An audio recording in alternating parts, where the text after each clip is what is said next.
Hello, good evening. It is 9 p.m. in Djibouti. It's time to English news, and for tonight's headlines we have concerning the Perimeter and the Republican Guard, the laying of the first stones of the video surveillance center,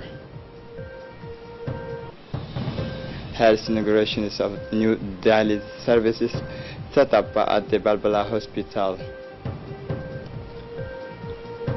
Concerning international scene, World Bank 30 years after Somalia gets its first advance from loan from the World Bank. Welcome to our newsroom.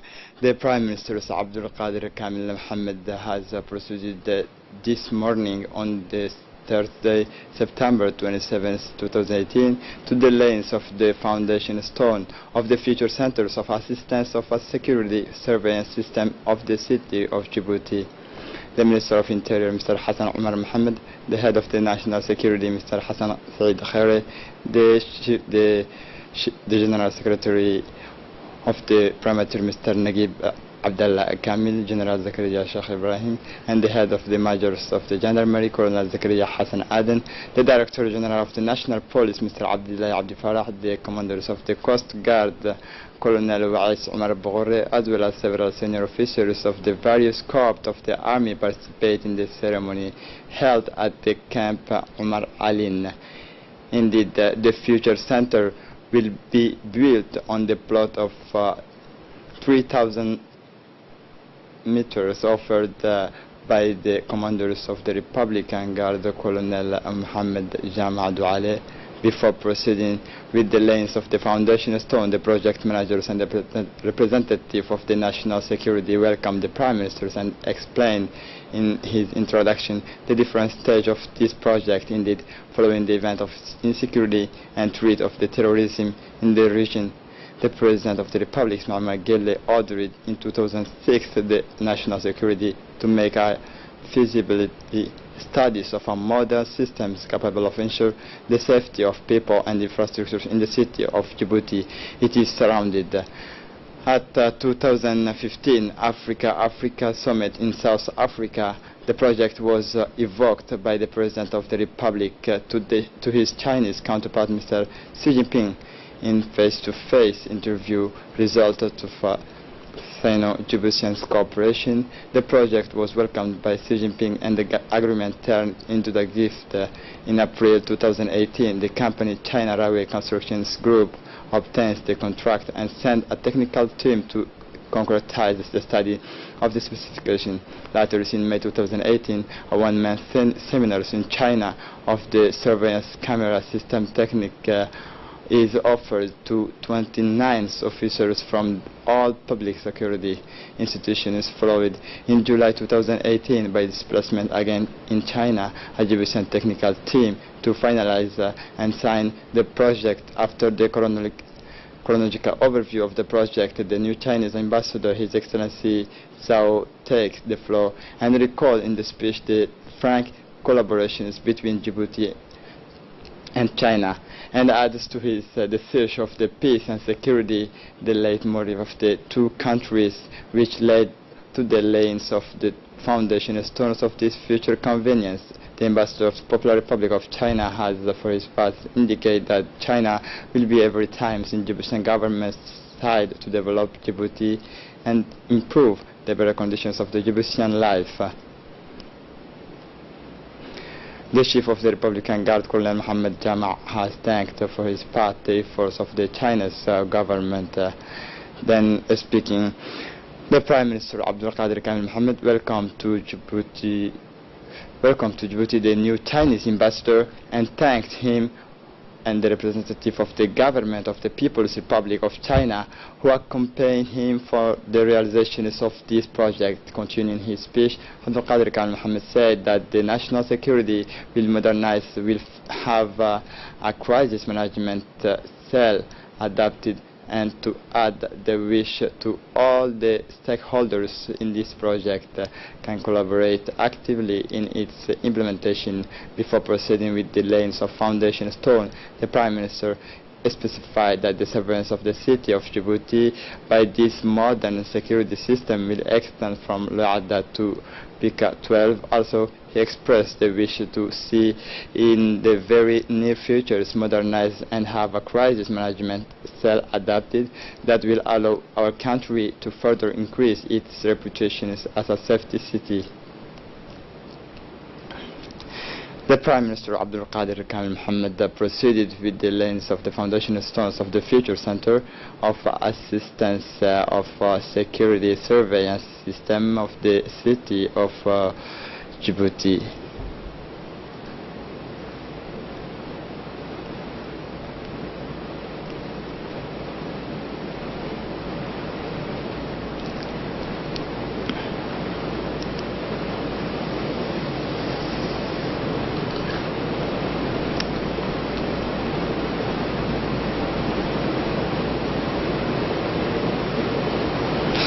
Prime Minister Abdul Qadir Kamil Mohammed has inaugurated yesterday afternoon a dialysis unit at Sheikh Hospital in Balbala. Welcomed on the arrivals by the Minister of Health, Dr. Jamal Al-Maki, and the Director General of the Sheikh Hospital, Mr. Musa Ibrahim Suge. The Prime Minister Abdul Qadir Kamil Mohammed reviewed with the guards of honor formed by the whole medical and surgical body of Balbala Hospital before cutting the traditional inaugural ribbon. The Prime Minister then conducted a guided tours of the new dialysis department with the explanations of Dr. Daher, internal physician and nephrology specialist. This is a second dialysis center that is fully funded by the Republic of Djibouti and will help relieve Peltier's dialysis unit. It should also be noted that the dialysis service has 13 hemodialysis machines, 7 of which are in reserve to satisfy the optimal conditions of patients' stay in treatment, accommodate them in a pleasant and perfectly adapted environment. Prime Minister Abdul Qadir Kamil Mohammed expressed his satisfaction with the effort of the health department, saying that the second dialysis center is timely to meet the growing need of patients with loadly complication. Finally, Prime Minister Abdul Qadir Kamil Mohammed and the Minister of Health, Dr. Jamal Al-Maki, also visit the technical room which houses essential facilities for filtering ultra-pure water through the use of reverse osmosis technology. The leaders of this new dialysis unit have expressed their determination is to ensure better patient care during their hemodialysis sessions. In his speech, the Prime Minister Abdul Qadir Kamil Mohammed said he was pleased with the efforts of the health department, saying that this second dialysis center is timely to meet the growing need of patients with kidney complications. The President of the National Assembly, His Excellency Muhammad Ali Ahmed, and the members of the Bureau of the Offices held their weekly meeting in the PAN offices on Thursday, 27 September 2018. In addition to the President, were present at this meeting the Vice President of the MSIC, Mr. Honorable Almi Obsiye Suleiman Daher Bile, Secretary General of the Offices, Honorable Ibrahim Ahmed Abdo, and finally the Director of the Cabinet of the President of National Assembly, Mr. Idris Mohammed. The agenda for the session focused on 3 points. The first attempt was devoted to reviewing the balance sheet of the previous session, in particular the difficulties faced by parliamentarians in fulfilling their prerogatives, but also and above all the challenges that had been noted with regard to the improvement of the proximity policy. In the second part of the meeting, the members of the Bureau have reviewed the agenda of the second annual session of the 8th legislatures in the fall is scheduled in accordance with the rules of the procedure of the National Assembly. In his speech, the President of the National Assembly, His Excellency Muhammad Ahmed, insisted on strengthening the control of the actions of government, and especially the various actions such as audit, unexpected raid in different institutions. Finally, the members of the Bureau approved the agenda proposed by the PAN. In future, the national elected will, as usual, begin at towers in the different regions of the interior, in the constituency of the capital, to see the progress. The Minister of National Education and Vocational Training, Mr. Mustafa Muhammad Mahmoud, accompanied to the senior MENFOP officials, take part in the 11th ministerial round tables and the workshop of the 13th editions of the Learning Africa, e-Learning Africa, which takes place from 26th to September 28, 2018 in Kigali, Rwanda. The 11th intergovernmental roundtables on technologies applied to learning, training and skills development brought together ministers from a number of countries and network of experts.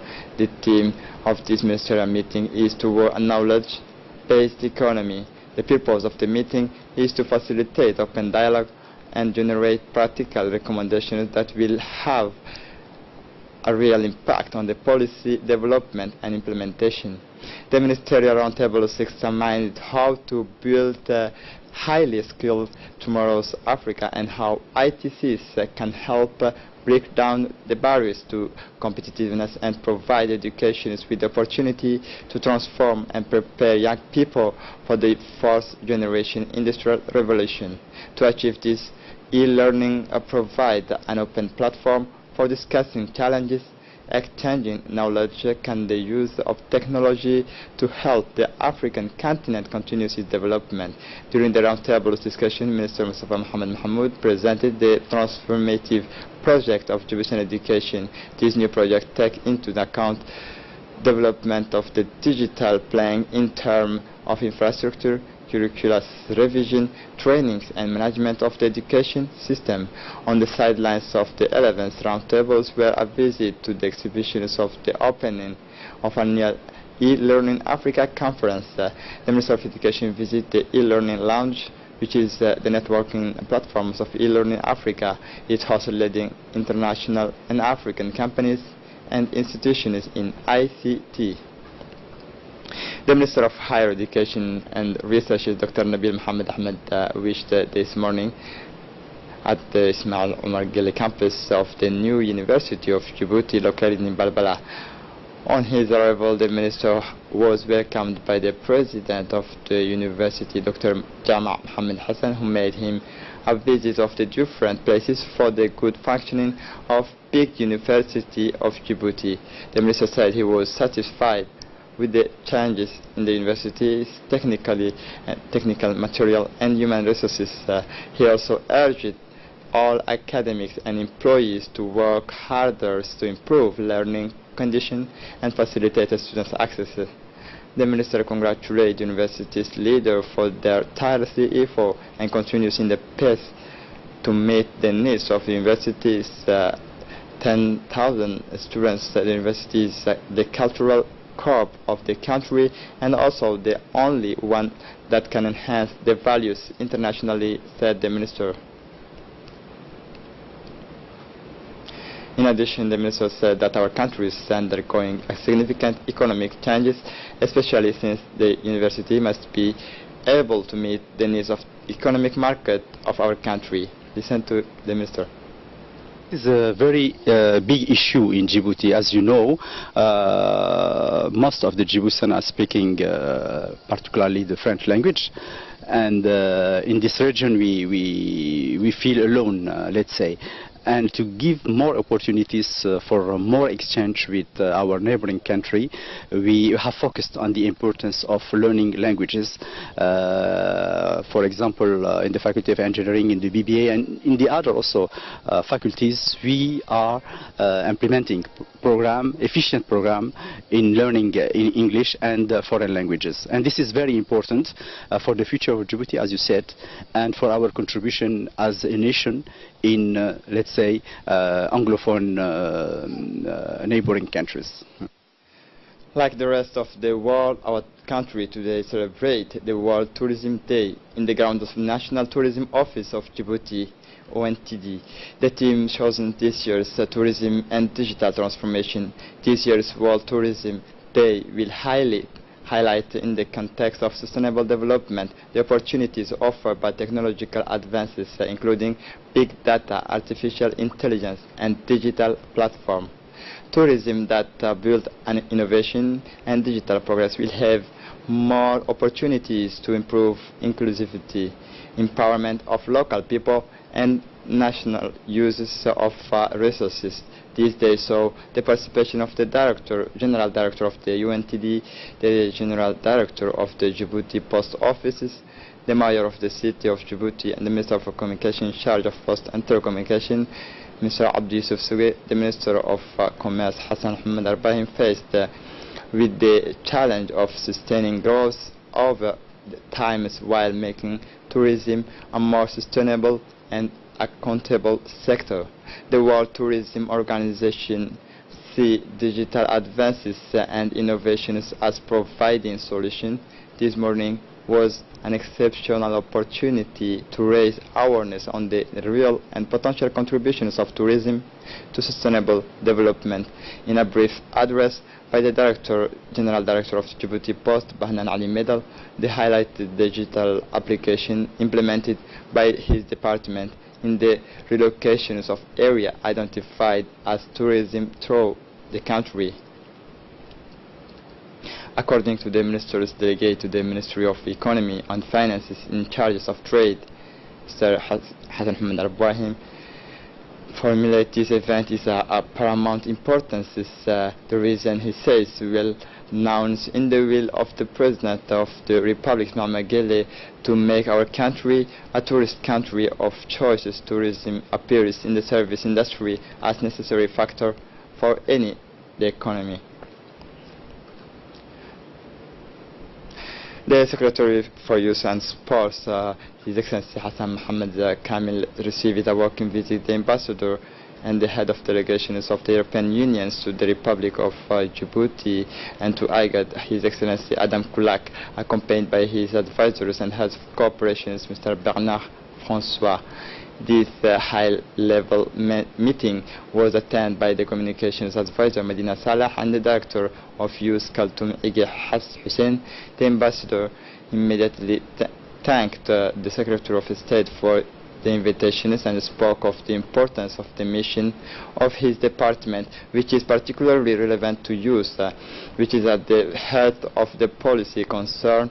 He then focuses on the areas of intervention of institutions for which he is responsible, as well as the various projects funded by that and to come in which youth is priorities. The advisors then the director spoke in terms about the difficulties encountered by youth people, the means put in place by the department to encourage them to attend the CDC, as well as the ways and means to promote the youth entrepreneurship. Finally, the Secretary of State thanked his guests for the trip, and he declared himself proud of a partnership with institutions that unite dozens of communities of destiny under the banners of the European Union, ranked at the top of the polls.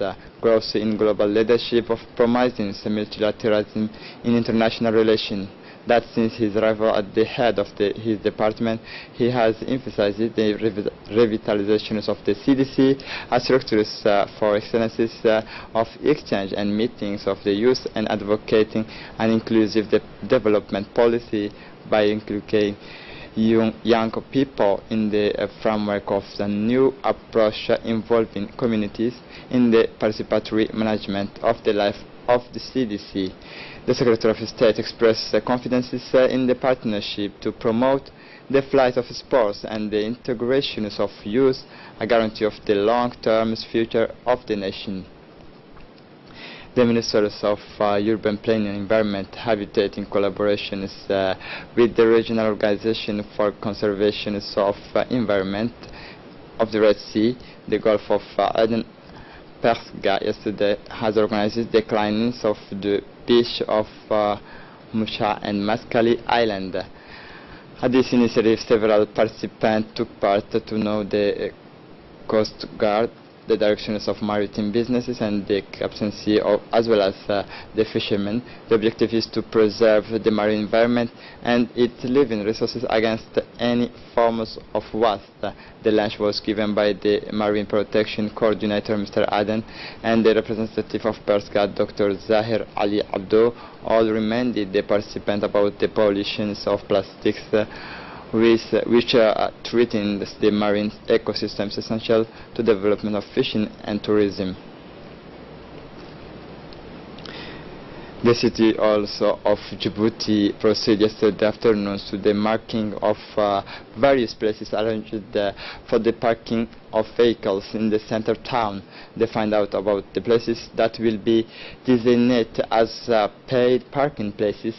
These tours led by the technical directors of the town hall, Mr. Osman Abdi Hassan, and with the participation of the agents of the town hall have prospected the places of the paying car park chosen by the after making a detailed plannings on the main arteries, and officials are trying to promote the constructions of parking and fight against the lawless parkings in the street following the increasing number of street cars in the capital. The initiative is part of the implementation of a municipal free for paid parking motors vehicle on public road in the city of Djibouti, and following a presidential decree dated in 2015, a paid parking spaces is allocations intended to accommodate the vehicles to be used for specific durations and is parking thanks to the purchases of parking ticket. This parking area is intended for 3 specific locations, namely Snake Plateau and Aviations and Corniche. In an address delivered by the technical advisor of the city, Mr. Osman Abdi Hassan, he indicated that these operations aim to putting an end to anarchic parkings of the vehicle on the public road, but also to facilitate the pedestrian circulations at the commercial and administrative center from the city. As part of the implementations of government's health policy, the Minister of Health makes puttings in a mobile team to provide quality care to the people through the countries by the teams of Medical Hospital Center of Tajura, led by the chief physician Dr. Hassan Mohammed Hassan, made an outgoings in the locality of Buya, located at 130 kilometers from the centers. Some 200 people were able to benefit from various services such as pre-national and consultation, pediatric nutrition and vaccinations. And we regret to announce the death of the late Musa Farah Gedi on Tuesday to Ali Sabih region. The deceased born in 1960 in the city of Ali Sabih. He left behind him a large family, including 5 children. The late Musa Farah Gedi, who had become a national police officer in 1991 and spent his entire career at the Loada Borders police station. We pray the powerful powers on him in his eternal paradise. Inna lillahi wa inna ilayhi raji'un. And concerning the international scene, 13 years later, Somalia get its first loan from the World Bank. Listen to the report. The World Bank has made significant moves in the Horn of Africa in the space of 1 month. Somalia. In the case of Somalia, the Washington-based lender on Tuesday approved its first loan for Mogadishu. The amount $18 million was the first disbursement in 13 years. Watchers say the funds are a needy post for Somalia's economic recovery efforts, though the loans are primarily to fund public finance reform. Its power had approved financing of $16 million of the recurrent costs and reform financing project and $20 million for the domestic revenue and public financial management capacity. A strengthening project, it said in a statement late on Tuesday. Donald Trump said for the first time his preference for a two-state solution to end the Israeli-Palestinian conflict and referred to the presentations of a peace plan within 4 months. Listen to this report. U.S. President Donald Trump said on Wednesday he wanted a two-state solution to resolve the Israel-Palestinian conflict. The clearest expression yet of his administration's support for such an outcome.